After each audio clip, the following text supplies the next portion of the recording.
Hi friends, DSC school assistant విద్యా మనోవిజ్ఞాన శాస్త్రము అనే ఈ తెలుగు మరియు సంస్కృత అకాడమీ ఆంధ్రప్రదేశ్ వారి పుస్తకంలో మనం ఈ వీడియోలో సైకాలజీకి సంబంధించి వైఖరులు సహజ సామర్థ్యాలను గురించి డిస్కస్ చేద్దాం.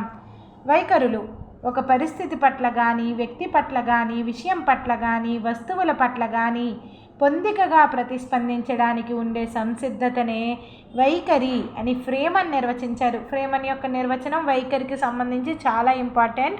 ఒక పరిస్థితి పట్ల కానీ, ఒక వ్యక్తి పట్ల కానీ, విషయం పట్ల కానీ, వస్తువుల పట్ల కానీ పొందికగా ప్రతిస్పందించడానికి ఉండే సంసిద్ధతనే వైఖరి అని ఫ్రేమన్ నిర్వచించారు. వైఖరి మాపనాలను గురించి చూద్దాం. Equal appearing interval scale.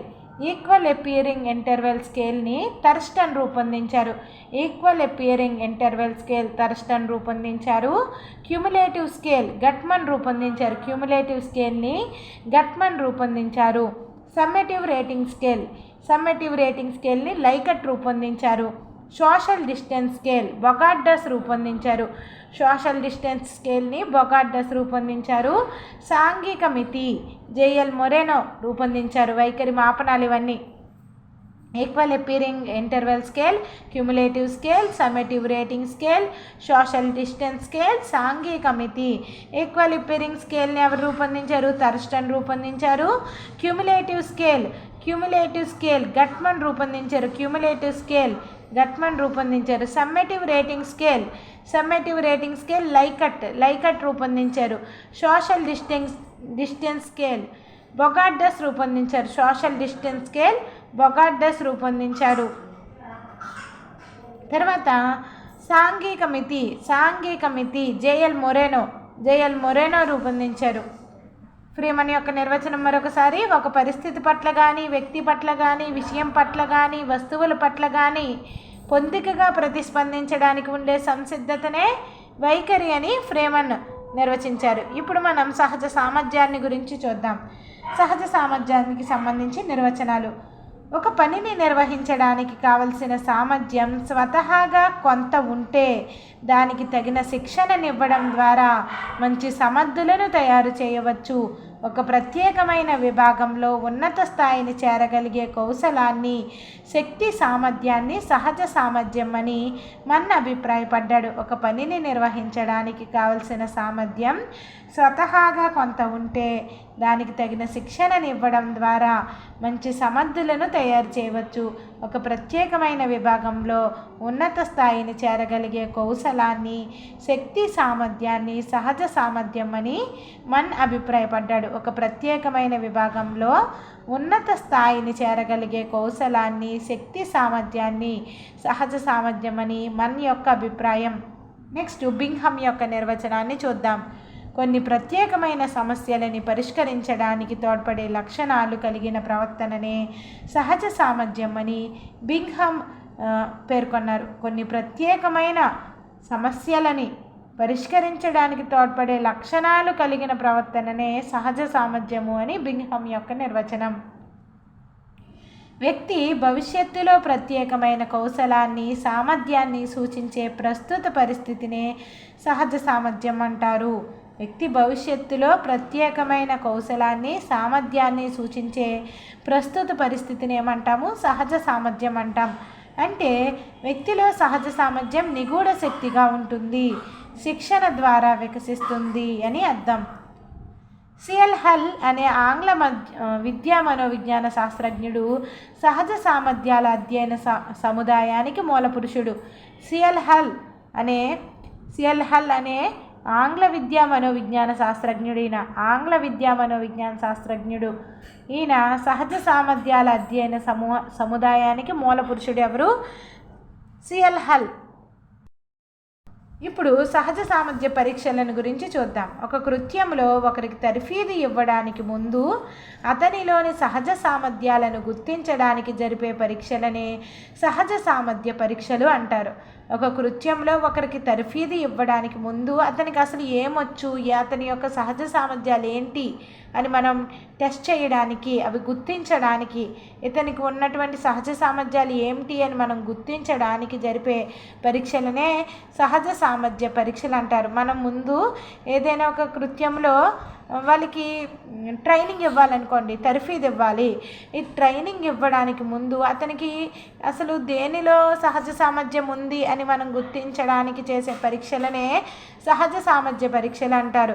ఈ సహజ సామర్థ్య పరీక్షలని 3 ముఖ్య విభాగాలుగా విభజించారు. విద్యా విషయక సహజ సామర్థ్యాలు, స్కాలాస్టిక్ యాప్టిట్యూడ్స్, వృత్తి సంబంధ సహజ సామర్థ్యాలు, ఒకేషనల్ యాప్టిట్యూడ్స్, సౌందర్య కళా సంబంధ సహజ సామర్థ్యాలు, యాస్థెటిక్ యాప్టిట్యూడ్స్. విద్యా విషయక సహజ సామర్థ్యాలను చూద్దాం.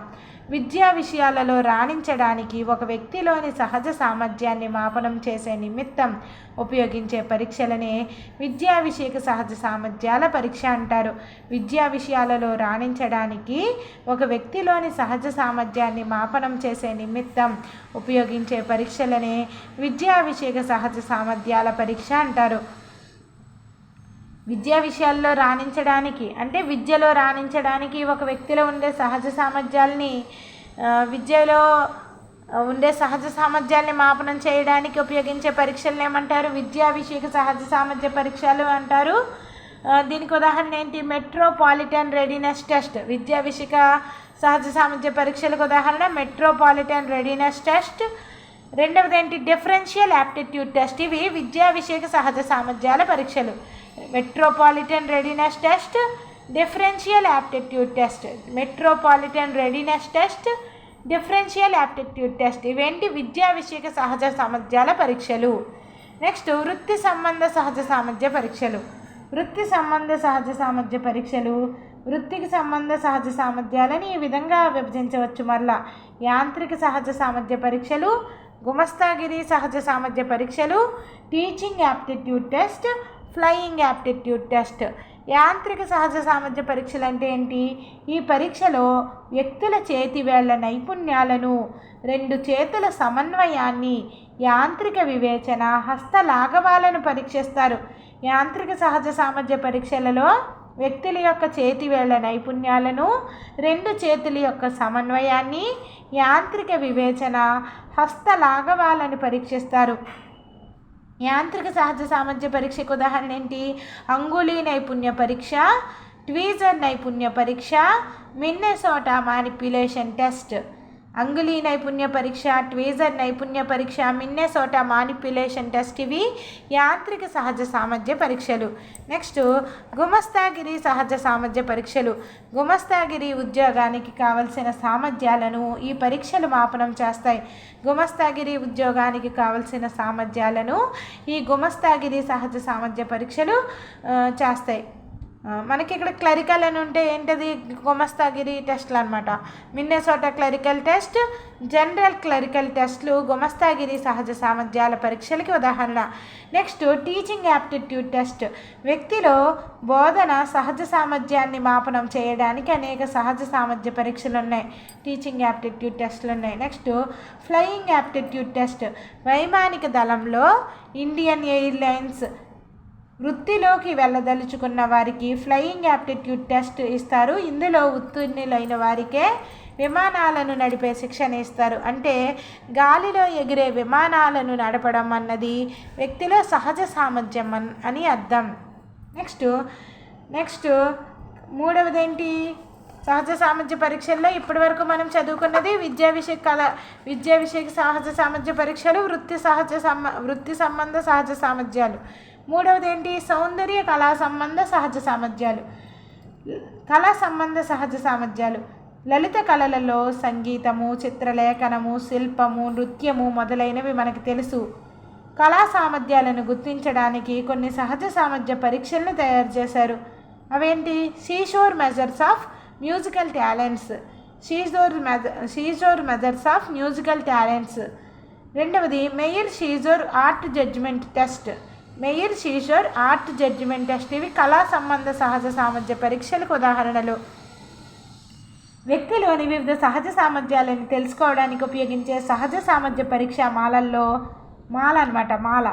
మాలల్లో అతి ముఖ్యమైనది డిఫరెన్షియల్ యాప్టిట్యూడ్ టెస్ట్ బ్యాటరీ. డిఏటిబి అంటారు దీన్ని, డిఫరెన్షియల్ యాప్టిట్యూడ్ టెస్ట్ బ్యాటరీ. డిఏటిబి లేదా డిఫరెన్షియల్ యాప్టిట్యూడ్ టెస్ట్ డిఏటి అని కూడా అంటారు.